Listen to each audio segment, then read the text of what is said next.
Assalamualaikum warahmatullahi wabarakatuh.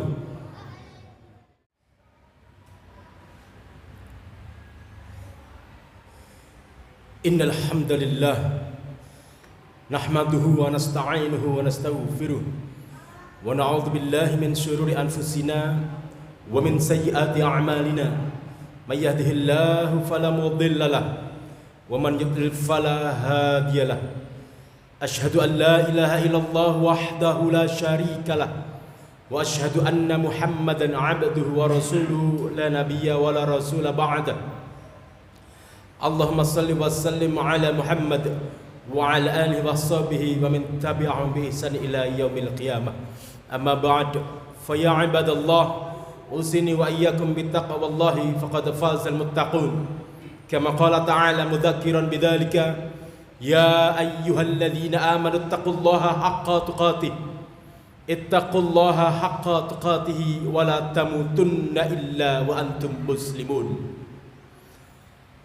Hadirin jamaah salat Jumat rahimakumullah, mari senantiasa kita mensyukuri nikmat Allah yang masih mengizinkan kita, yang masih memberikan kita peluang untuk tetap bisa berada, berdiri di atas kebenaran, untuk tetap bisa beribadah kepadanya, masih memberikan kita peluang untuk meraih kehidupan yang lebih baik dengan diberikannya kita kesempatan untuk bisa menghadiri, yaitu panggilannya ibadah salat Jumat yang diserukan kepada hamba-hambanya yang beriman ini. Maka dengan nikmatnya keimanan inilah yang harus senantiasa kita syukuri, karena dengan nikmat iman ini kita bisa melaksanakan perintah-perintah Allah dengan begitu mudahnya. Dan dengan nikmat iman ini pula kita bisa menjauhi segala larangannya dengan begitu ringannya.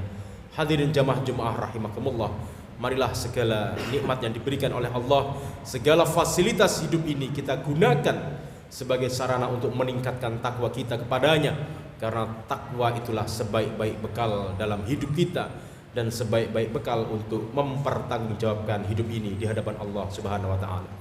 Hadirin jamaah Jumat rahimakumullah, pada kesempatan Jumat siang hari ini, marilah kita menjadi seseorang yang responsif. Mari kita merespon, menanggapi, sekaligus membentengi supaya hal-hal yang negatif yang banyak tersebar dalam kehidupan ini tidak menimpa diri kita dan keluarga kita tentunya, supaya tidak menimpa kebanyakan umat Islam dan penerusnya. Maka para hadirin dirahmati Allah Subhanahu wa taala, pada kesempatan Jumat ini kita dapatkan bahwasanya di tengah-tengah kehidupan kita saat ini banyak beredar ada sebuah gejala yang ditampakkan oleh kebanyakan daripada generasi muda kita. Ramai-ramai mereka memposting, ramai-ramai mengeluhkan, mengungkapkan, baik itu di dunia maya maupun dunia nyata, di media sosialnya, ramai-ramai mengungkapkan sebuah istilah yang berangkat daripada kekhawatiran dirinya, berangkat daripada ketakutan akan sesuatu, yaitu ramainya sebuah tagar, sebuah ungkapan, yaitu marriage is scary. Pernikahan adalah sesuatu yang horor, pernikahan adalah sesuatu yang menakutkan. Ini yang hari ini sampai saat ini banyak menghiasi layar-layar gadget. Mungkin para jamaah juga menemukan hal ini, di mana itu disuarakan oleh banyak kalangan muda, yang dimana tentunya hal ini tidak muncul begitu saja, tidak muncul tiba-tiba, pasti ada sebab, pasti ada yang melatar belakangi. Maka para hadirin dirahmati Allah Subhanahu wa taala, penting bagi kami untuk menyampaikan hal ini, karena ini adalah sesuatu yang memang benar-benar terjadi, sesuatu yang benar-benar mewabah pada generasi kita, sehingga kita pun punya tanggung jawab untuk menyelamatkan dan membentenginya.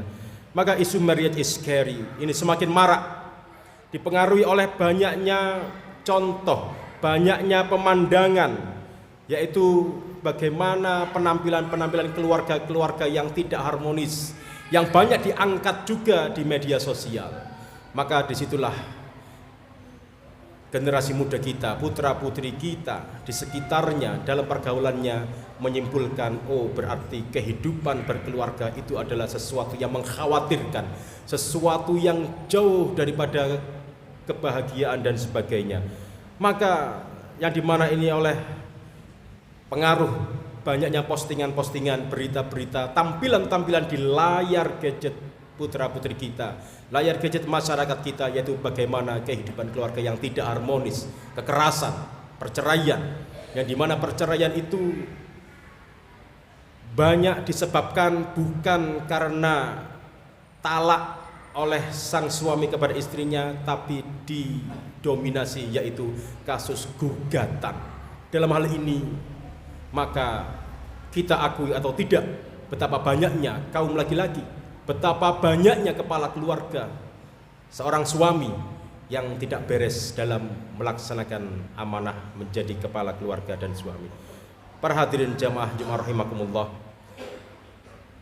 Padahal sebenarnya sebuah pernikahan yang dilandasi dengan keimanan sejatinya adalah sebuah solusi yang luar biasa dalam kehidupan ini. Dan betapa banyak permasalahan dalam masyarakat, baik itu dalam lingkup yang kecil sampai lingkup dunia pun, itu juga banyak dipicu dari kehidupan di dalam keluarga yang tidak baik. Anak-anak yang tidak baik, yang efeknya bisa mempengaruhi keburukan yang lain, juga banyak dilahirkan dari proses pendidikan di keluarga juga yang kurang baik. Para hadirin dirahmati Allah Subhanahu wa taala.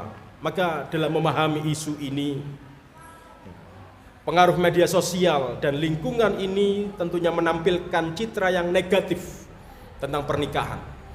Betapa mudahnya kehidupan masalah seseorang menjadi viral, menjadi mendunia, mudah untuk diketahui oleh siapapun, diceritakan kemana-mana sehingga orang pun akan tertanam dalam pikirannya, yaitu tentang permasalahan-permasalahan ini.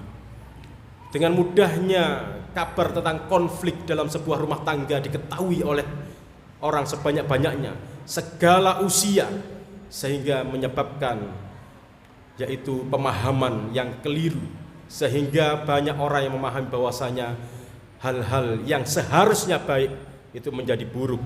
Kurangnya pemahaman tentang makna yang sebenarnya. Maka ketika pernikahan banyak diviralkan, banyak dikabarkan hal-hal buruknya, maka di situ orang akan menyimpulkan dengan mudah karena kedangkalan fahamnya, yaitu marriage is scary. Sebuah pernikahan itu menakutkan. Maka banyak pilihan generasi muda kita takut untuk melangkah pada sebuah langkah pernikahan, tapi tidak takut sama sekali untuk melakukan langkah yang salah, yaitu zina, pacaran dan lain sebagainya. Maka yang di framing di dunia maya adalah pernikahan yang tidak sehat, sehingga anak-anak muda menganggap pernikahan sesuatu yang menyeramkan. Tapi mereka tidak pernah terbersit dalam dirinya, tidak pernah terbersit dalam otaknya bahwasanya berzina itu juga sangat menyeramkan, baik di dunia maupun akhirat. Bukankah baru-baru ini juga banyak ditemukan kasus-kasus kekerasan, penganiayaan, bahkan sampai pembunuhan sadis, yang dimana itu berasal dari sebuah hubungan yang tidak syar'i, hubungan yang tidak halal, yaitu berzina, pacaran dan sebagainya. Bukankah pacaran juga scary? Tapi setan tentu tidak diam saja. Justru yang dipermasalahkan adalah sesuatu yang seharusnya itu adalah sunnah, sesuatu yang seharusnya itu adalah kebaikan, seharusnya adalah ibadah, di framing menjadi sesuatu yang menyeramkan. Maka perhatian dirahmati Allah Subhanahu wa taala. Maka hal ini juga tentunya berangkat di mana ketidakstabilan generasi kita, di mana banyak orang-orang yang memang belum betul-betul memiliki bekal, belum betul-betul punya ilmunya, sehingga dalam menjalani sebuah amanah itu juga dengan tidak sebenar-benarnya. Kalau kita belajar, hal ini terjadi karena generasi kita, masyarakat masa kini, masyarakat modern, masyarakat digital, terlalu banyak mendapatkan informasi yang dibuat-buat. Kehidupan berumah tangga yang didapatkan, yang ditiru atau yang diidam-idamkan adalah kehidupan yang ditampilkan di layar-layar gadget, di layar-layar kaca, di film-film. Seakan-akan itulah kehidupan yang ideal, kehidupan yang dibuat-buat oleh orang yang mempostingnya. Seakan-akan kehidupan berumah tangga yang baik itu yang seperti yang ditampilkan oleh para konten kreator, drama-drama yang ditampilkan di layar-layar kaca, di layar-layar gadget, seakan itulah yang sempurna, yang hartanya banyak, yang hidupnya seakan-akan baik-baik saja. Maka zaman ini banyak orang yang terbalik, yaitu menganggap apapun yang sifatnya itu adalah tontonan lebih dipahami sebagai tuntunan, sehingga standar yang digunakan adalah standar apa yang ditemukan dalam media sosial. Maka banyak orang yang saling menuntut, ingin sempurna, ingin semuanya seperti apa yang dia tonton, padahal tontonan itu adalah sesuatu yang buatan. Banyak istri yang menuntut kepada suaminya karena dia teracuni oleh apa yang dia tonton dari media sosial. Setelah nonton Instagram, membuka TikToknya, membuka media sosialnya, melihat bagaimana di layar gadget itu ada sosok-sosok suami yang seakan-akan ideal, diperankan sebagai suami yang betul-betul perhatian terhadap istrinya secara ekonominya, secara psikologis dan kejiwaannya, lalu dibandingkan dengan siapa yang sedang bersanding dengan dirinya. Maka muncullah konflik karena standar yang dipasang adalah standar media sosial. Banyak para suami juga sama yang menuntut istrinya karena dia teracuni dengan apa yang banyak dia dapatkan dari media sosial, yaitu istri-istri yang seakan-akan terlihat ideal, yang cantik, yang molek, yang melayani istri suaminya dengan sangat luar biasa, dan itu sebenarnya sifatnya hanyalah tontonan tapi dijadikan standar kehidupan. Lalu terjadilah sebuah konflik tersebut, dan konflik dalam keluarga ini disaksikan oleh anak-anaknya, sehingga sebuah fakta yang terjadi. Kami sebagai pegiat atau yang mendapatkan amanah di dunia pendidikan banyak menemukan masalah-masalah seperti ini. Banyak ternyata anak-anak kita, putra-putri kita ketika bermasalah, yaitu berangkat permasalahan itu dari kehidupannya, yaitu di keluarga, bagaimana melihat orang tuanya tidak meneladankan sesuatu yang baik. Dan banyak remaja-remaja kita usia yang sudah menuntaskan studinya, usia yang seharusnya dia sudah harus menikah, tapi baru-baru ini banyak kita temukan mereka menghindari pernikahan itu karena punya luka, punya trauma, melihat bagaimana track record, melihat bagaimana perjalanan pernikahan kedua orang tuanya yang tidak baik-baik saja, sehingga inilah anak-anak generasi muda yang memasang tagar, yang memposting di dunia media sosial, yaitu dengan kalimat marriage is scary, pernikahan adalah sesuatu yang menakutkan. Tapi mereka tidak takut untuk memilih pacaran, memilih berzina, menjalani hubungan yang tanpa status dan sebagainya. Maka bukankah ini yang memang menjadi tujuan dari setan dan iblis untuk memutarbalikkan segalanya? Hadirin dirahmati Allah Subhanahu wa taala. Bahkan Al-Qur'an pun dalam kehidupan berkeluarga, kehidupan berpasangan juga sudah mengajarkan bahwasanya barang siapapun yang memang kita ini sudah diciptakan oleh Allah secara berpasangan dan juga diciptakan untuk bisa sama-sama menjadi pelengkap, bahwasanya masing-masing pasangan yang adalah sebagai pakaian. Antum libasul lakum wa hunna libasul lakum wa antum libasul lahunna. Kaum laki-laki adalah libas, diibaratkan pakaian bagi kaum perempuan ketika berpasangan. Dan sama sebaliknya, perempuan adalah sebagai libas, pakaian. Pakaian itu kan sesuatu yang menutupi. Dan pakaian itu tidak ada ceritanya pakaian yang nyaman dipakai itu yang ukurannya betul-betul pas dengan lekuk tubuh kita. Kalau ada pakaian yang terlalu ketat, yang betul-betul pas, pasti tidak akan nyaman dipakai. Pakaian itu tentu ada sisi longgarnya, ada selisih ukurannya dengan badan kita. Tapi itulah yang membuat indah. Tidak mungkin pasangan itu betul-betul selalu sama sesuai dengan kehendak kita. Tidak mungkin kita punya pasangan itu adalah betul-betul sesuai dengan apa yang kita inginkan. Tapi mereka adalah sebagai pakaian, ada longgarnya, ada celahnya.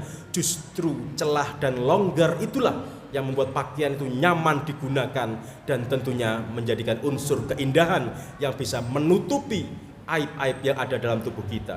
Maka hadirin dirahmati Allah Subhanahu wa taala, Tentunya dalam memandang sebuah kekurangan terhadap apa yang terjadi dalam pasangan kita, di Al-Quran juga sudah mengajarkan, fa in karihtumuhunna fa asa an takrahu syai'an wa yaj'alallahu fi khairan katsira. Diawali sebelumnya dengan perintah wa ashiruhunna bil ma'ruf, dan pergaulilah, perlakukanlah mereka dengan ma'ruf, dengan baik, dengan indah. Fa in karihtumuhunna, jika ada sesuatu yang engkau benci darinya, maka sesungguhnya engkau membenci sesuatu dan Allah telah menjadikan dalam dirinya itu kebaikan yang banyak. Kadang kita hanya fokus pada satu kesalahan, padahal ada banyak kelebihan, ada banyak kebaikan yang ada dalam diri manusia, yang ada dalam diri pasangan kita. Mengapa hadirin dirahmati Allah Subhanahu wa taala? Maka betapa banyak seorang laki-laki yang tentunya tidak bisa mentolerir, tidak bisa menerima kekurangan yang ada pada istrinya, dan juga sebaliknya. Inilah yang memicu, yaitu permasalahan yang dibesar-besarkan. Dan juga banyak pula generasi kita menyaksikan di layar-layar gadgetnya bagaimana pasangan-pasangan yang sebelumnya disebut-sebut sebagai couple goals, yang disebut-sebut sebagai pasangan idaman, seakan-akan aku nanti kalau punya pasangan ingin seperti mereka. Tapi seiring berjalannya waktu, ternyata justru pasangan yang diidam-idamkan itu justru terlibat sebuah kasus, terjerat sebuah masalah yang juga sama diviralkan. Oh, ternyata yang diidam-idamkan tidak seperti yang diharapkan. Lalu jadilah mereka patah hati. Oh, ternyata kehidupan pernikahan itu adalah sesuatu yang berat, sesuatu yang menyeramkan. Dan ini dipicu oleh salah satunya ketidakmatangan seseorang, kurangnya ilmu. Bahwasanya banyak orang yang menikah itu hanya atas dasar cinta. Love is love. Cinta adalah cinta. Memang betul cinta bisa muncul dimanapun dan kapanpun. Tapi tentu ingat, cinta ini bukan standar satu-satunya yang harus diperjuangkan.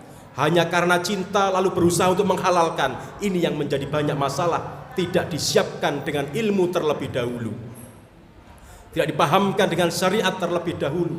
Kalau bicara hanya soal cinta, bukankah orang yang selingkuh itu juga karena jatuh cinta? Bukankah orang yang maksiat itu juga karena cinta? Tapi dalam Islam, syariat adalah syariat, rules is rules. Ya, syariat adalah syariat.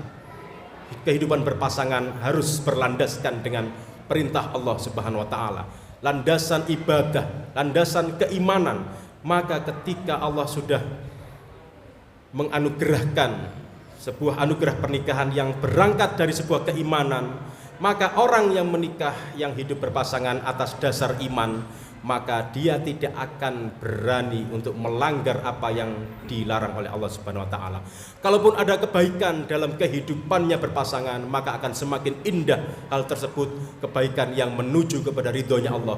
Kalaupun ada masalah, maka jadilah masalah itu adalah masalah yang menjadi ladang ibadah, ya, masalah yang betul-betul menjadikan pelajaran bagi kehidupannya, diselesaikan dengan baik. Kalaupun rumit, maka jalur untuk menyelesaikannya juga dengan baik.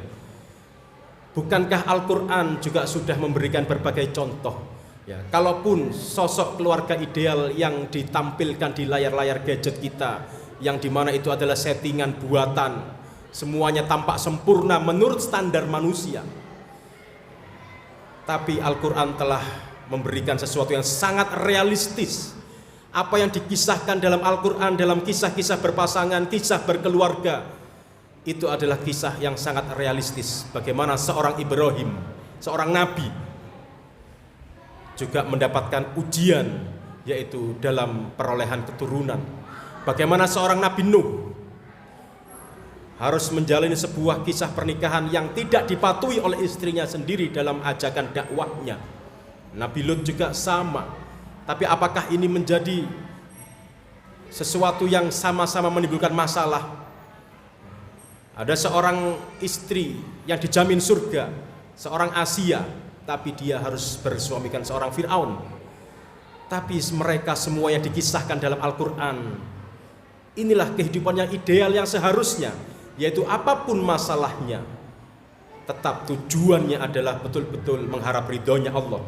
Meskipun diberikan masalah pada keturunannya, diberikan masalah pada pasangannya, tapi fokus utama yaitu tetap beribadah kepada Allah. Nabi Ibrahim, kurang apa masalahnya? Harus hidup dengan seorang ayah yang musyrik, yang tidak beriman kepada Allah, tapi posisi sebagai anak dilaksanakan dengan baik, tetap berbakti dan tidak melawan. Tapi di situ ada sebuah misi dakwah yang besar, sehingga dia pun tetap menjadi anak yang baik, anak yang tidak melawan secara kedurhakaan, tidak ada. Tetap manut, tapi secara akidah apa yang disampaikan oleh ayahnya, apa yang diajarkan oleh ayahnya, tetap dia berpegang teguh kepada ajaran Allah Subhanahu wa taala, tidak goyah imannya. Maka para hadirin dirahmati Allah Subhanahu wa taala, kehidupan pun juga demikian. Banyak di zaman sekarang para istri yang merasa dia kehilangan value dirinya, merasa dia kehilangan harga dirinya kalau harus bersuamikan seorang laki-laki yang sedang jatuh masalah ekonominya. Bukankah di dalam kisah Nabi kita Muhammad SAW, bagaimana para istri-istri itu tetap mulia, tetap merasa dirinya ini adalah sebagai istri yang dihargai oleh suaminya meskipun tidak memiliki apapun di dapurnya. Pernah suatu saat Nabi SAW dalam kisah yang sangat masyhur, yaitu tidak memiliki apa yang bisa untuk dimakan kecuali sebutir kurma. Tapi apakah itu menjadi masalah bagi seorang istri? Tentu tidak. Karena tujuan utama adalah bagaimana tetap bisa mendapatkan ridhonya Allah Subhanahu wa taala. Sayyidah Fatimah, ya, putri Nabi, bagaimana bersuamikan seorang Ali bin Abi Thalib yang juga tidak jarang mendapatkan ujian, baik itu dalam urusan logistik, urusan harta, dan juga ujian-ujian yang lain. Tapi mereka tidak kehilangan value dirinya. Karena zaman sekarang ini banyak orang yang mengambil standar dari sesuatu yang dibuat-buat dari media sosial dan lain sebagainya, sehingga apa yang terjadi dalam kehidupannya harus seperti itu. Maka disinilah kita harus membentengi, ya, kita ajarkan kepada generasi penerus kita, putra-putri kita, bagaimana supaya mempunyai kemampuan-kemampuan dasar dalam beribadah, dalam mengabdi kepada Allah Subhanahu wa taala. Maka banyak hal yang terjadi di dunia ini, yaitu ketidakstabilan, ketidakharmonisan dalam berumah tangga, karena banyak sekali kaum laki-laki yang dimana belum paham bahwasanya dirinya adalah qawwamuna 'alan nisa. Banyak sekali yang masih berpendapat bahwasanya seorang qawwam, seorang pemimpin itu adalah orang yang hanya sekedar ngatur, kemauannya harus dituruti, hanya sekedar memberi nafkah tanpa ada peran penting yang lainnya. Maka ini yang perlu kita perhatikan, yaitu menyiapkan generasi kita, khususnya para kaum laki-laki, anak putra kita, yaitu supaya betul-betul matang dan paham bahwasanya dia adalah sebagai laki-laki yang punya tanggung jawab penuh terhadap kehidupannya kelak, yaitu ketika berkeluarga dan juga menjadi seorang ayah ataupun suami. Maka hadirin dirahmati Allah Subhanahu wa taala, maka isu yang berkembang ini marilah kita jadikan pelajaran bersama. Mungkin sebagian bapak-bapak, ya, sebagian orang tua belum menemukan apa yang terjadi sekarang karena mungkin aktivitasnya di dunia media sosial juga berbeda. Tapi sebagai kami yang sering bergaul dan bersinggungan dengan generasi muda, ini perlu kami sampaikan kepada bapak-bapak sekalian, kepada para jamaah, supaya menjadi perhatian kita semua. Maka isu yang berkembang ini betul-betul adanya, dan memang betul-betul banyak generasi muda kita yang ketakutan untuk melangkah kepada ibadah pernikahan, bahkan sampai membenci sesuatu yang seharusnya menjadi sunnah. Maka faman raghiba an sunnati falaysa minni, ini betul-betul terjadi. Aku qouli hadza astaghfirullah li wa lakum fastaghfiruhu innahu huwal ghafurur rahim.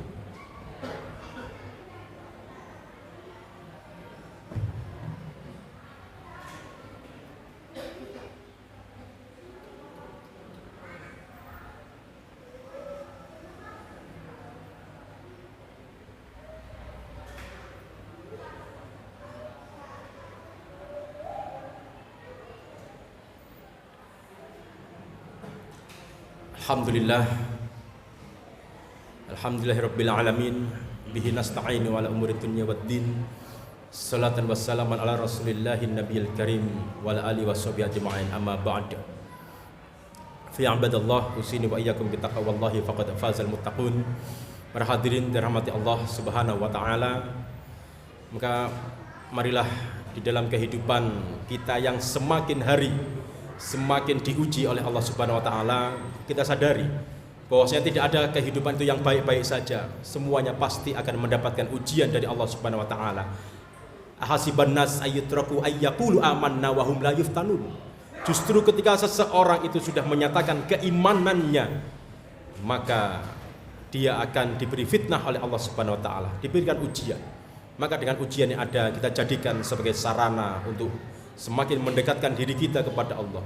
Berbagai ujian ini kita jawab dengan jawaban-jawaban yang memang sudah termaktub dalam kitabullah.